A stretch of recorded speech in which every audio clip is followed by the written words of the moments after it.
రాజన్న సిరిసిల్ల జిల్లా సిరిసిల్ల పట్టణంలోని వినాయక బార్లోకి కుళ్ళిన చికెన్ కలకలం రేపుతోంది.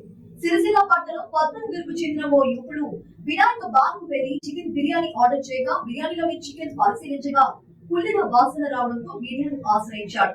ఇదేంటని యాజమాన్యాన్ని ప్రశ్నిస్తే నిర్లక్ష్యంగా వ్యవహరిస్తున్నారని ఓ కింద ఆవేదనకు గురయ్యాడు.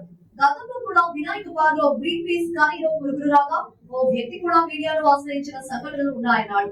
ఇది జరుగుతున్న ఫుడ్ సెక్యూరిటీ అధికారుల్లో చలనం రావడం లేదు. ఇప్పటికైనా ఫుడ్ సెక్యూరిటీ అధికారులు స్పందించి వినాయక బార్ పై చట్టపరమైన చర్యలు తీసుకుని వినియోగదారులకు న్యాయం చేయాలని కోరారు.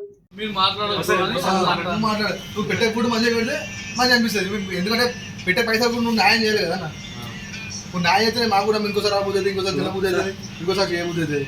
నువ్వు అంత ఖరాబ్ అయిన ఫుడ్ పెడితే మా ఆరోగ్యాలు ఖరాబ్ అవుతాయి, మాకు ఇబ్బంది. మేము ఏదో ప్రశాంతత కోసం వచ్చినాం, ప్రశాంతంగా తాగని ఏదో డిప్రెషన్లా ఏదో అత్తం తాగుతాం తిన్నాం, ఏదో చుట్టూ తినాలా వస్తాం, అంతే తప్పించి మనం ఏం చేయం కదా. నువ్వు అలాంటిది వచ్చినందుకు ఇట్లా పెడితే కరెక్ట్ కాదు అది.